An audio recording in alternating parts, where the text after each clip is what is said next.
कोतवाली थाना क्षेत्र में सिंधी तिराहे के पास राज राजेश्वरी मंदिर के नाम पर अब दुकानों की बिक्री हो रही है, किराए की वसूली हो रही है। मामला काफ़ी उलझा हुआ है। बात करेंगे यहाँ के पार्षद से, बंटी सोनी से। बंटी जी, मामला पूरा है क्या? क्यों फर्जीवाड़ा हो रहा है ये? कुलदीप भाई साहब, ये 200 साल पुराना मठ है। इसमें गोसाई पहले होते थे, गोसाई वो लोग इसमें अपना स्थान बनाए थे। इसमें बाकायदा मंदिर वगैरह, राज राजेश्वरी देवी का मंदिर है। अब स्थिति ये है कि ये सब इतना अवैध कब्जा हो गया है। यहाँ की प्रॉपर्टी आप कब्जा के अलावा बेच दी गई है। बहुत से लोगों ने इसको खरीद लिया। आगे की दुकानें पीछे, इसमें इतना फर्जीवाड़ा है। एक क्या संज्ञान में लेके किसी ने याचिका लगाई थी। इसके बाद डीएम साहब के पास क्षेत्र के लोग मिलने गए थे, तो डीएम साहब ने इसकी जो जांच वगैरह कराई है। उसके बाद डीएम साहब ने एक संस्था बना दी थी सिटी मजिस्ट्रेट के नेतृत्व में कि इसका जो भी लिखा पढ़ी हो, जो भी कुछ हो और जो भी किराया आया वो सब आप जमा करोगे। तो उसमें शायद उसके बाद 3 साल पहले जब मैं क्षेत्र के पार्षद था, जब मैं वहाँ गया तो एक हनुमान जी का मंदिर है अंदर, उसको भी कब्जा करके दीवार तोड़ रहे थे। तो उस टाइम उसका काम रुकवा दिया था और 3 दुकानों पे हमने सिटी मजिस्ट्रेट से कह के सीज लगवाई थी। उनने जांच की थी, 3 दुकानें सीज हुई। उसके बाद ये सब ठंडी बस्ती में चला गया। अब दोबारा फिर ये कब्जा होने लगा और बिकने लगा। इसके बाद आज तक ना इसका किराया कहीं जमा हुआ, सब फर्जीवाड़ा चल रहा है। राज राजेश्वरी दुर्गा मंदिर के नाम से बड़ा घोटाला हो गया है इसमें। बंटी, इतना बड़ा शहर के बीचों बीच इतना सब कुछ चल रहा है, इसका मास्टरमाइंड कौन है? इसका मास्टरमाइंड भाई साहब 2-3 लोग हैं, जिनका नाम लेने तो उचित नहीं रहेगा, लेकिन वो सबको मालूम है कौन है। वो रहते भी हैं। सब दुकानें इन लोगों ने बेच दी हैं। मंदिर के ट्रस्ट के नाम से सब बेच दिया है इन लोगों ने। कुछ नहीं बचा। जो थोड़ा बहुत और बचा है उसको बेचने की भी तैयारी चल रही है।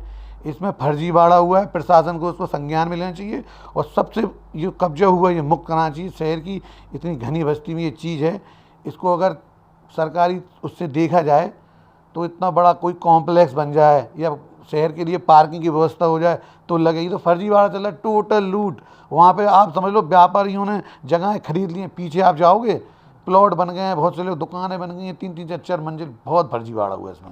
इसमें एक तो पान वाले भाई साहब हैं जो इसके अंदर काफ़ी वर्चस्व रखते हैं, साथ में मंदिर कमेटी कुछ लोग शामिल हैं। तो ये दुकानें बिक कैसे गई, चूँकि ये प्रॉपर्टी तो मठ की है? प्रॉपर्टी मठ की है, ट्रस्ट बनाया गया था इसका। और जो आप उनका नाम ले रहे हो भाई साहब का, उन भाई साहब ने इसमें सेवा कर दी है। उनकी जो भाई साहब, पान वाले भाई साहब का आप नाम ले रहे हो कुलदीप भैया, उनने कम से कम एक पान की दुकान के बाद 2 दुकान कपड़े की खोल ली हैं और 3 दुकान उनने और कब्जा करके तैयारी कर ली थी। उस टाइम हमें पता चला तो हमने उस पर सीज लगाई। लेकिन हम उतना ही तो कर सकते हैं जितना हमें लगे। प्रशासन को उन्हें संज्ञान लेना चाहिए। डीएम साहब से कल हम मिलने जाएंगे, सिटी मजिस्ट्रेट से मिलने जाएंगे। शहर की इतनी बड़ी चीज़ को आप मट्टी मोल हो रही है, बिक रही है, कोई संज्ञान ही नहीं है। इसको प्रशासन को संज्ञान में लाना चाहिए। बंटी जी, ऐसा है कि आपकी बात ठीक है कि यहाँ पर इतना बड़ा घोटाला चल रहा है, लेकिन इसमें आपका आवाज़ उठाना बहुत वाजिब है। अन्यथा इस तरह से बेशकीमती ज़मीन जो सरकारी तरीके से है वो सब खुर्द-बुर्द हो जाएगी। अब इसके अंदर चल क्या रहा है? कमेटी बन के क्या होना है इसमें? कल डीएम साहब को हम लेटर देंगे, डीएम साहब से मिलेंगे। इसमें सख्त एक कमेटी बनाना चाहिए। कमेटी ऐसा होना चाहिए कि ये सब बच जाए। सर, इतनी 200 साल पुरानी चीज़, गोसाइयों का मठ की चीज़ आप ऐसे ठिकाने लग जाएगी तो क्या? इसमें हम संज्ञान लेंगे और कल के बाद इसमें सब लिखा पढ़ी ढंग से करेंगे। इसकी कमेटी दोबारा बनवाई जाएगी और पूरा किराया जमा कराया जाएगा। आज की स्थिति उसकी वहाँ की कैसी है? वहाँ से जाने के कितने रास्ते हैं उसमें? उसके कम से कम भाई साहब एक रास्ता तो मेन रोड से ही है, एक रास्ता पीछे से है जहाँ लक्ष्मी टॉकीज हुआ करती थी, उस पीछे से ही रास्ता है। और आगे से आप जहाँ स्वामी विवेकानंद स्कूल है मेयर साहब का, उनके वहाँ से भी उसकी रास्ता। स्थिति बहुत ख़राब है वहाँ की। टोटल कब्जा कब्जा कब्जा है वहाँ पे। नहीं तो वहाँ पर जो 32-35 दुकानदार सामने आते हैं, उनके अलावा कुछ और लोग इसमें इंटरेस्टेड है क्या? दुकानदार जो सब है ना, ये सब अवैध बनी हुई हैं। किसी से 2 लाख ले लिए, किसी से 5 लाख ले लिए और बना दिया। इसका पैसा टोटल वो भाई साहब उंगा रहे हैं। और जबकि डीएम साहब ने उसे कड़ी प्रतिज्ञा की थी कि ये पूरा पैसा ट्रस्ट में जमा होना चाहिए, लेकिन कुछ नहीं हो रहा। 3 साल पहले हमारे नॉलेज में आया था, हमने इस तीनों पे सीज लगवाई थी। उसके बाद इसमें फिर बिक्री चालू हो गई है, लेकिन वो सीज अभी भी लगी हुई है, लेकिन आगे पीछे की फिर चालू हो गई है। ना किराया प्रशासन जमा कर रहा, ना कुछ हो रहा। प्रशासन को इसको संज्ञान में लेना चाहिए और करोड़ों अरबों रुपए की ज़मीन बचाना चाहिए। 2 लाख रुपए 3 लाख रुपए लेके एक स्टाम्प पे लिखा पड़ी होती है, उसकी कोई रजिस्ट्री नहीं होती है और उस पर बनता है किरायानामा और उसके बाद ये कहा जाता है कि एक दुकान आपके पास लीज पे हो गई है। कुछ ऐसा होता है बंटी क्या?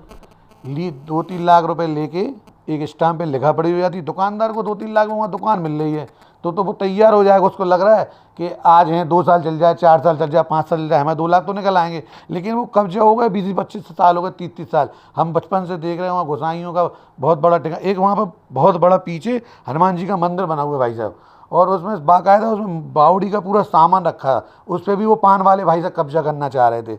अब प्रशासन पे बुलडोजर चल रहे हैं बाबा जी के, इस पे भी चलना चाहिए। बाबा जी का बुलडोजर जब शहर में घुसेगा तभी ये कब्जा मुक्त होगा। प्रशासन को संज्ञान मिलना चाहिए। कब्जा मुक्त होना बहुत ज़रूरी है क्योंकि यहाँ पर एक बहुत कीमती ज़मीन है और इस ज़मीन का बंदरबांट चल रहा है। 2 लाख 3 लाख रुपए लेके किरायानामा लिखा जाता है और उसका बाद में कहा जाता है कि ये आपकी दुकान मकान लीज पर हो गया। Kuldeep boss, news Jhansi.